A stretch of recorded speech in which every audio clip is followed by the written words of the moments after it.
Cybill Shepherd and Bruce Willis were supposed to hate each other. That's the story everyone heard for decades. Two stars on the biggest show on television, fighting so hard the crew had to measure the distance from each trailer just to keep the peace. But there was something underneath all that anger nobody wanted to admit. One night early on, he came to her house. They got close.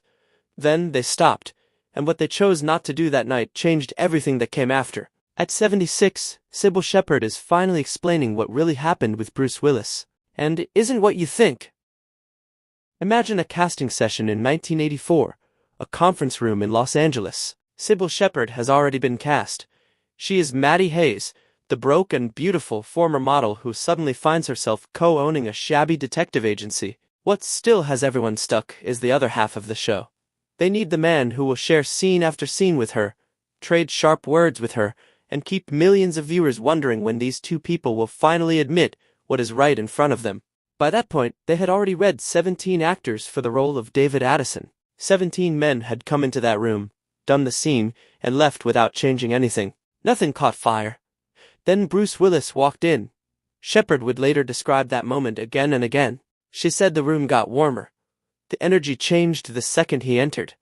She knew he was the one. ABC did not feel the same way. The network pushed back hard.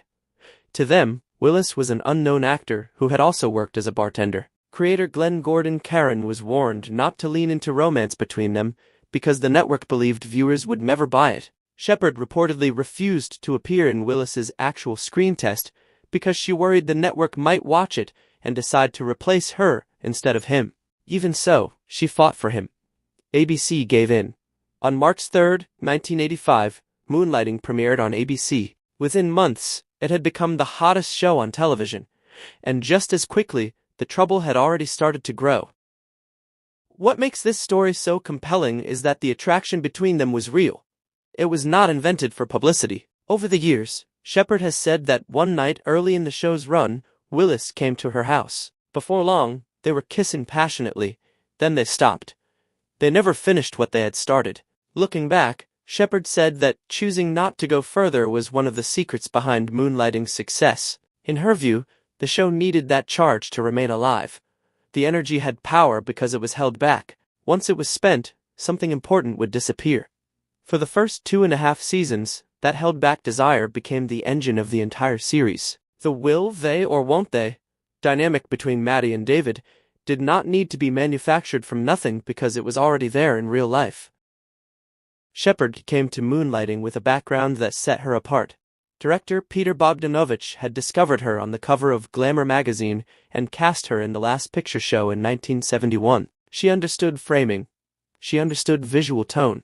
She showed up with a feature film mindset, expecting precision and craft. Not everyone around her was ready for that level of seriousness. That same force that made the show so magnetic also made the working relationship difficult. Day after day, they were standing in scenes built around flirtation, friction, and desire, while privately choosing not to cross the line. Energy like that does not simply vanish. It has to move somewhere. Quite often it moved into arguments. To understand why they eventually reached a point where they could barely stand each other, it helps to understand what Caron was trying to do. He ran Moonlighting with the standards of a feature film, except this one somehow had to be written, filmed, and completed over and over again on a television schedule. He banned zoom lenses, which meant shots had to be built through slower and more demanding camera movement. Shepherd was filmed through vintage-style diffusion filters that gave her the soft glow of an old Hollywood star. Every time the camera changed position, the lighting had to be adjusted again. Then there were the scripts. A typical hour of television runs around 50 pages. Moonlighting scripts often pushed close to 100. Caron later admitted the show was almost always behind schedule.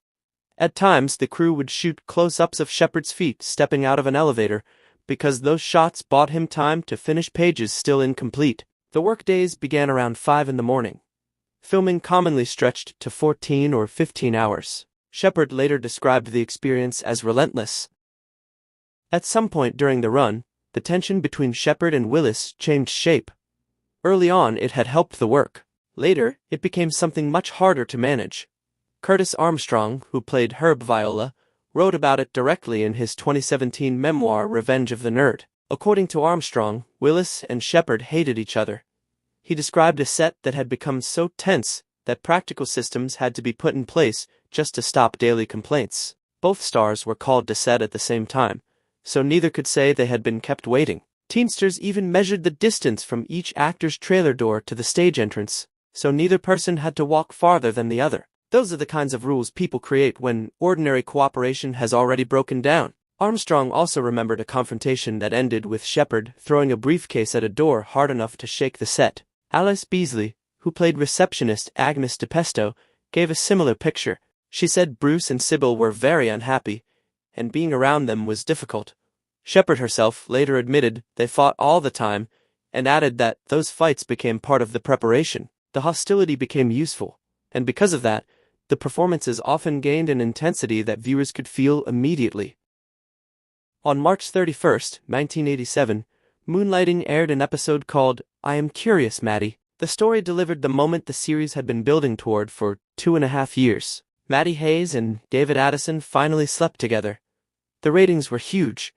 Viewers had been waiting for this moment since the first season. At last, it happened. What followed was far more complicated.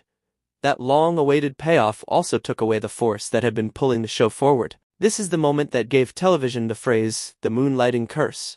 The idea is simple and has influenced writers ever since. When a hit show is built around unresolved romantic tension, bringing the couple together can weaken the story instead of completing it. That lesson echoed through later television for years, influencing everything from The X-Files to the slow-burn romances that dominate contemporary streaming hits like Bridgerton, and nobody wants this. Karen has spent years pushing back against the most simplified version of that story. From his point of view, the show did not collapse for one single reason. Shepard's pregnancy complicated filming. Willis's growing movie career pulled at his availability and focus. The romantic payoff was part of the problem, but only one part. Still, the unresolved tension between Maddie and David was the central engine of Moonlighting. Once that tension was resolved, the show had to find a new source of energy, and that was never going to be easy. By the 4th season, the very thing that had once made the show feel electric was now pushing it toward collapse. Shepard was pregnant with twins, which changed everything. Scenes with Shepard were often filmed early and separately, then carefully edited into stories built around the fact that she was not there for much of the filming. At the same time, Willis had used a break in production to shoot a film. That film was Die Hard. When it opened on July 15, 1988, everything changed.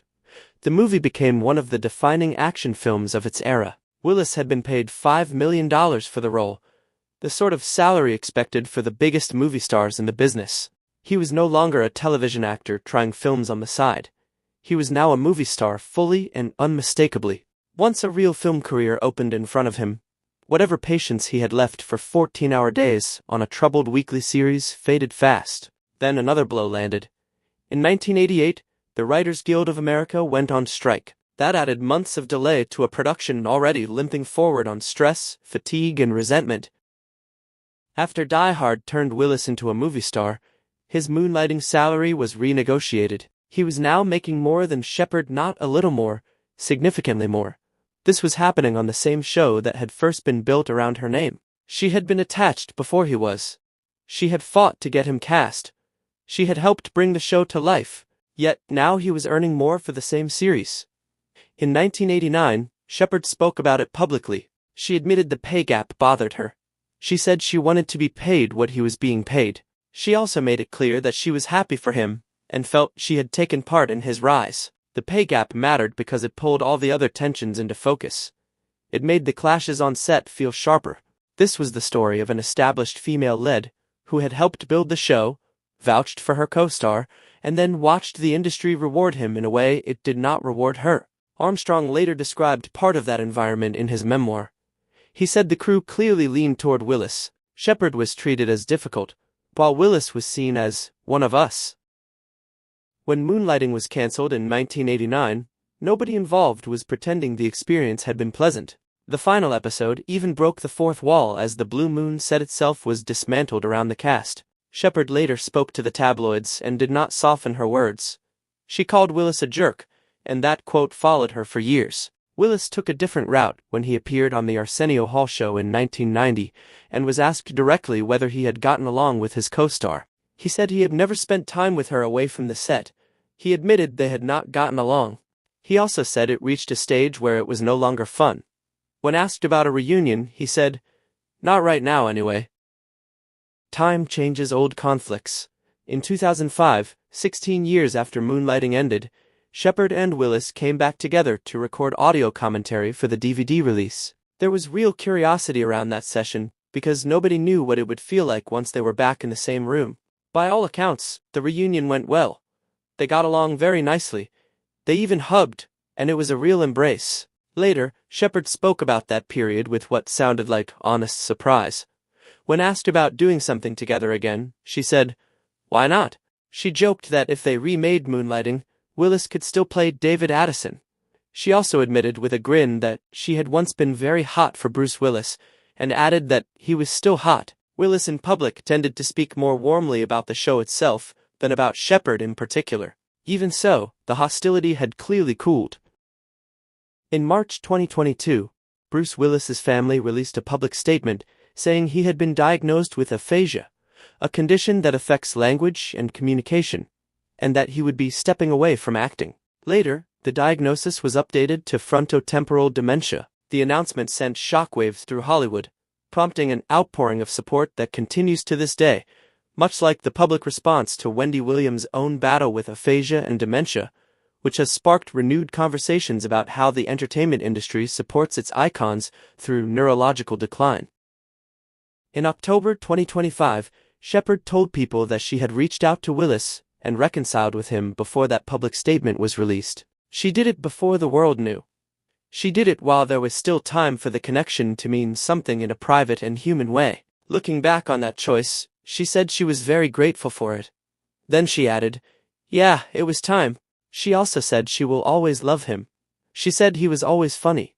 At the 2026 Race to Erase Ms. event in June, she spoke about Moonlighting and said she had taken everything she did on the show very personally and that Bruce Willis had been so important to her. A source close to the situation later said that when they reconnected, they were able to laugh about the old fights they had on set. The same source said that what was happening to Bruce made everything more painful for Cybill because, even with all the years of conflict behind them, they had reached a point where they truly liked each other. And that is really the answer at the center of this story. There was no hidden twist waiting to be uncovered, no secret scandal that changes everything. What happened is both simpler and sadder than that.